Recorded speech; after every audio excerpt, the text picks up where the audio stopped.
How are you doing, folks? It's Martin from Gardens for Life. So it's late winter now and it's almost early spring, and our willow Shelterbelt, which is mostly comprised of willows, is actually leafing out now. Well, it's kind of starting to leaf out. So we're going to cut back our longer willows now. So those will be used to make more willow arches in different places, and maybe even a willow igloo. It may be sunny, but it's still very cold today, so I've got to have two hoodies on, or I should say a jacket and a hoodie. So you can see these willows are very big, so we're going to cut those back so that we get fresh growth and that they bush out a bit more in this growing season coming up. And so that means we're going to have really nice shelter in late summer, and in the early summer those will only start growing up. So that means they won't block much of the sunlight from the west side to our garden beds, which are on the other side. Take a look at this. So these are garlic here, aronia, I see lavender, different berries, yacon, more garlic here, as you can see. That's a purple garlic that we planted here a year and a half ago actually. So we're going to let that grow for an extra season. Let's see what happens. And a load of raspberries. You can see the Shelterbelt definitely could do with a bit of cutting back. But that's okay, we're going to have loads of cuttings left over, and we're going to use some of those to plant more trees elsewhere. Some of these longer willows could be used for making some living willow arches or living willow structures, like an igloo or an arch. And if anyone here is interested in buying some of these, you can let us know. You can also take a look at our website. If you're not nearby, you can get shorter pieces. If you're interested in getting any tubers or cuttings or bare root plants, anything that's available in the winter or part of the winter selection, I'd highly advise you to get it now, because the spring is coming in fast and things are starting to grow. So our winter season is finishing, and for anyone placing an order this week, we are going to give you a free fennel plant included with every order, just as a little thank you and to share the surplus. We've got a homesteading workshop day coming up as well, so take a look at our website if you're interested in that type of thing. We appreciate all your support. So this is our front garden. You can see the lovely curly corkscrew willow. And we're going to cut the Shelterbelt back because it's going to bush out at least one more year. And we're going to get some fresh cuttings from it after this growing season, which will be about December. That's when we usually, the beginning of December is usually when we start cutting them. And you can see here, even from a little cutting like that, see that here? We just planted this in the ground about a year ago, and look what we get.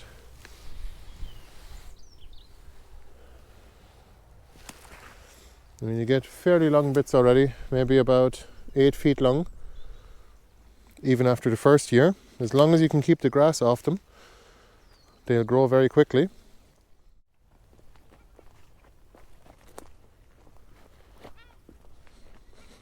Sometimes the odd tree falls over. You can see it here. That tree is fairly loose now. So we're going to cut that back and we'll just leave it there, and we can stick an extra couple of cuttings here in the ground beside it, and it'll be okay. It'll still grow again, but it might grow a bit crooked, but it's going to grow straight out of the top once we cut it back to bush out more. Look at that, it's just amazing how much wood you can get out of one willow, and we are planning on using these for firewood too. Look, you can see it's quite a bit of wood out of one tree, and that was also planted here only 3 years ago, less than 3 years ago. And I mean, sure, it's not logs, but it's still good stick wood. You can at least light the fire or use it for kindling. And if you were to leave it there for a bit longer, it'll grow bigger. So the way we cut our willows back is simply, some of them at hip height, so that's basically coppicing. This is the original cutting, and everything above here, that's where it starts branching out. We're going to cut it back, but we're going to keep a few leaf nodes. You can see the leaf node here, and there's another one here and here. So those, we'll keep some of those, and those will make a new branch this year. Believe it or not, it's actually gonna, each of these will make a new branch. So you don't want to leave too many either, otherwise you get lots of little cuttings like that. But we basically just cut it back. I usually use the secateurs like that. Hopefully it's sharpened. It is still sharp at the moment. And just cut it back. And here's a top tip for you if you haven't used secateurs very often yet. Make sure you push it in all the way like that. And then you have more leverage.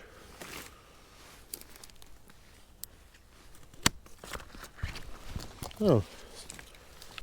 Any of the smaller ones, it's best to just cut them. These are too thin to use as cuttings. You could do it, but they might break when you shove them into the ground. You'd want at least about that thickness here. What I'll give as a reference here. You can see here, maybe a centimeter thick. So that's fairly sturdy wood. It won't bend very easily. But you can definitely use a branch cutter. It would help a lot. So you can get branch cutters like these. These are only old ones and cheap ones.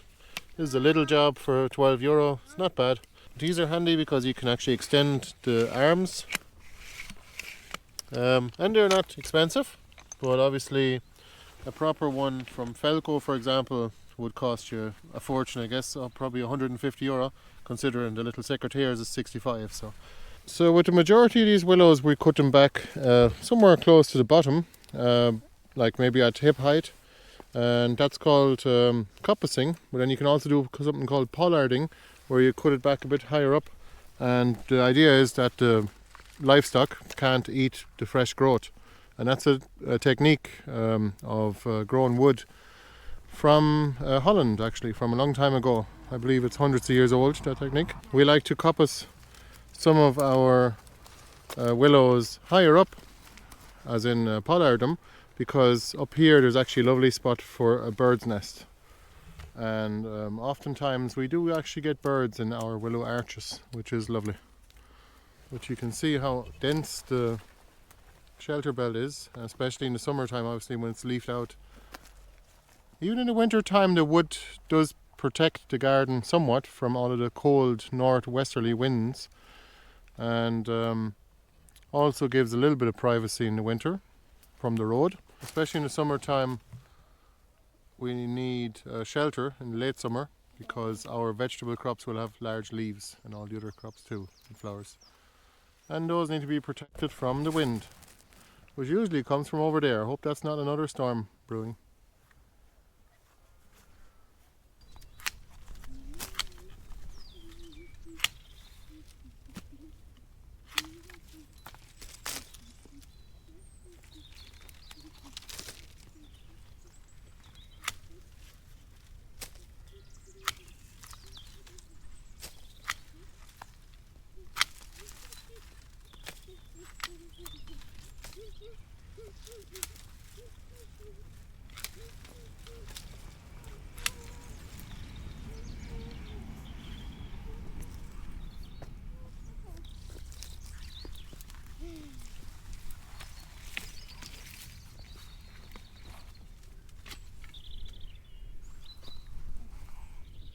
Walk there in the camera.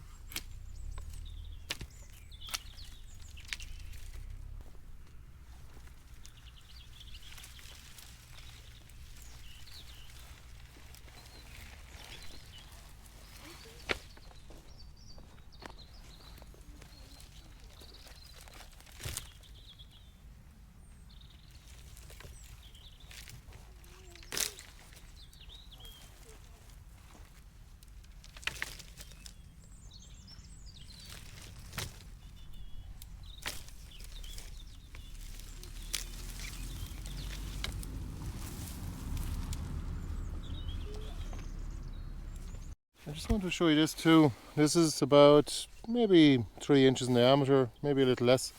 And it's a 3-year-old cutting that we stuck in the ground. And it grew all of these branches just in the last growing season.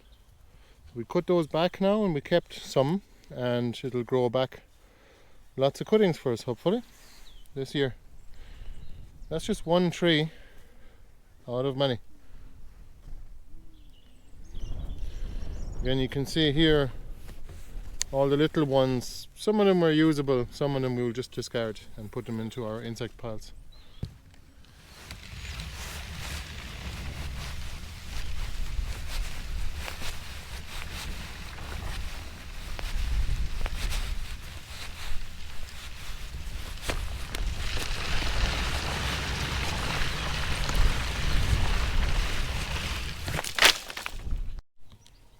So as you can see, there is a good bit of wood in it, and we're going to cut up most of these and actually use them to grow more trees this year.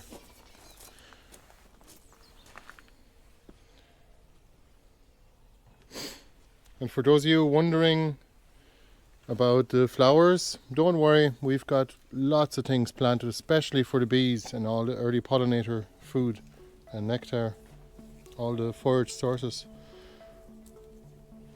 We've got lots of willows in other places that we do not cut back, and you can see here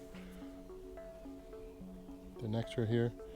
So don't worry, we do our bit to bring in the insects and to keep them, and the birds too. Thanks for watching the video, and if you want to support us, you can always just subscribe to our channel or our email list, or buy something from our website. Take a look. We also have a membership program for Gardens for Life members. You get lots of different benefits, like 25% off everything we do, including our online course. So if you have any questions, let us know in the comments below, and we really appreciate you watching. See you soon. Bye bye.